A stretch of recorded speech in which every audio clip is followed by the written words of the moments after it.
Assalamualaikum warahmatullahi wabarakatuh. Pada video kali ini, kita akan membahas bab 19, yaitu mengenai akuntansi pajak penghasilan.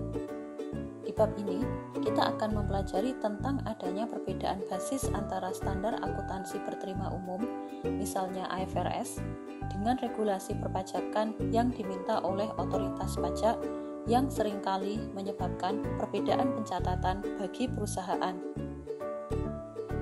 Pada IFRS, instrumen yang dilaporkan berupa laporan keuangan yang ditujukan untuk kepentingan pasar modal, investor, kreditur, dan pihak lain yang berkepentingan.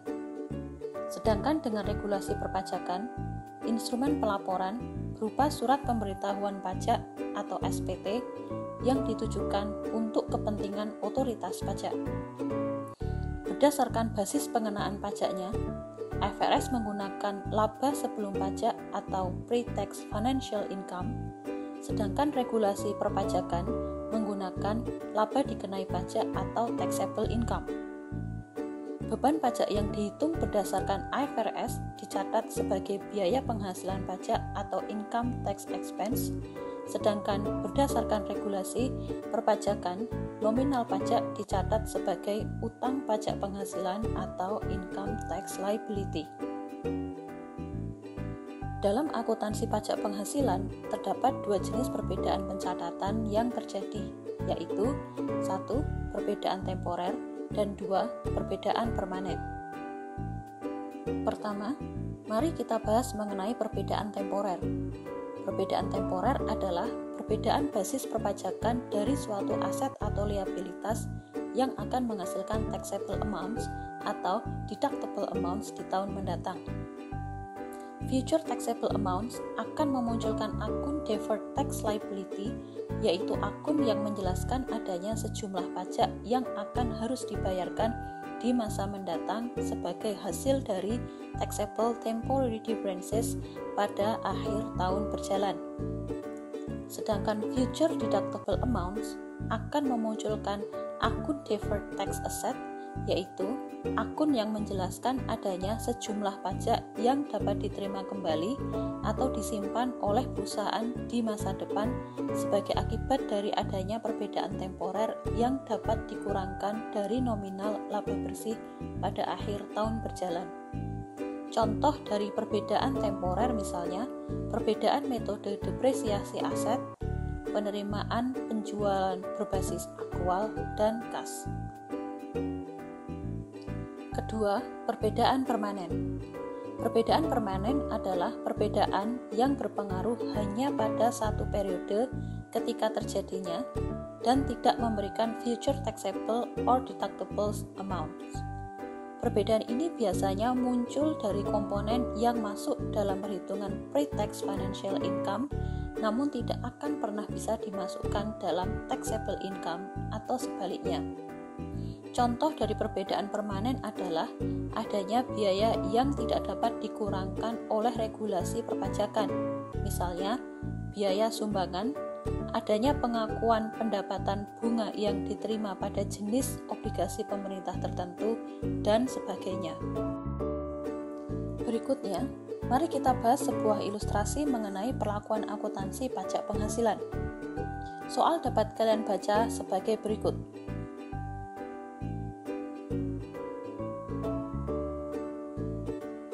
Apa saja pengaruh akun yang ditimbulkan dari perbedaan pelaporan jumlah pendapatan berdasarkan IFRS versus perpajakan ini? Pertama, kita bisa membuat suatu tabel yang menghitung jumlah income tax expense dan income tax payable yang harus diakui setiap tahun. Ingat, income tax expense berbasis pada laba sebelum pajak, sedangkan income tax payable bergantung pada taxable income.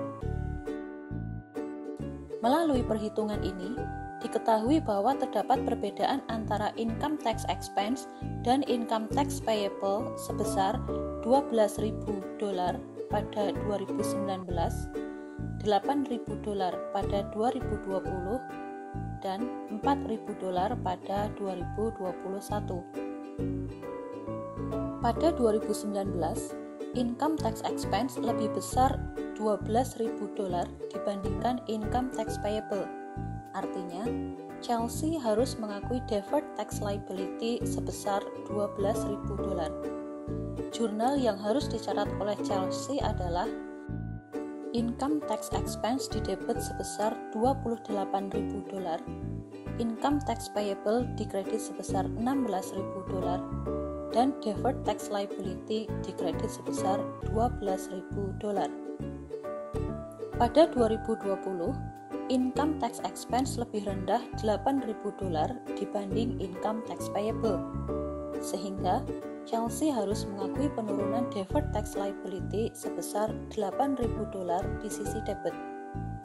Jurnal yang harus dicatat oleh Chelsea adalah income tax expense di debit sebesar $28.000, deferred tax liability di debit sebesar $8.000, dan income tax payable di kredit sebesar $36.000.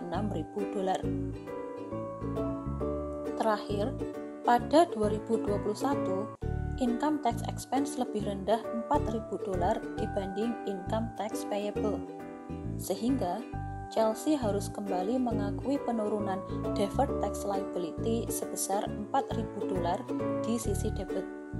Jurnal yang harus dicatat oleh Chelsea adalah income tax expense di debit sebesar $28.000, deferred tax liability di debit sebesar $4.000, dan income tax payable di kredit sebesar $32.000. Melalui penjurnalan tersebut, pada laporan laba ruginya, Chelsea akan melaporkan komponen biaya pajak penghasilan sebagai berikut. Selanjutnya, kita akan mempelajari salah satu konsep lain dalam akuntansi pajak penghasilan, yaitu mengenai konsep loss carrybacks dan loss carryforward.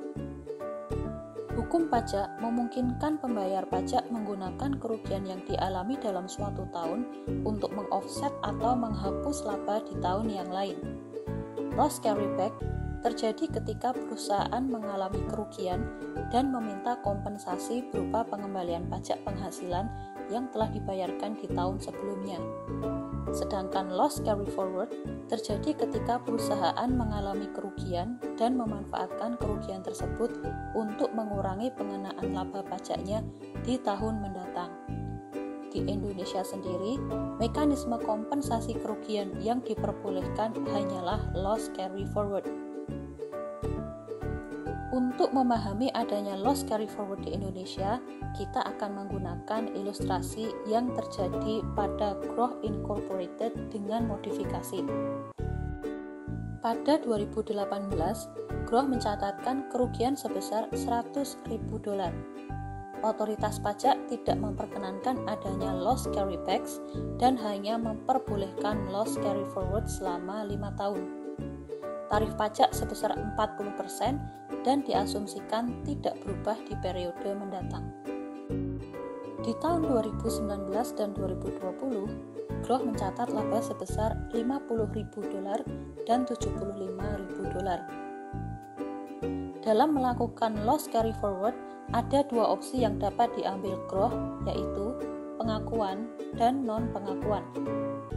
Pertama, Groh dapat langsung mengakui manfaat loss carryforward dengan mengakui deferred tax asset di akhir tahun 2018 sebesar 40% dikalikan dengan total kerugian yang dapat dimanfaatkan atau $100.000, sehingga jurnal pada akhir 2018 untuk mengakui manfaat loss carryforward adalah sebagai berikut.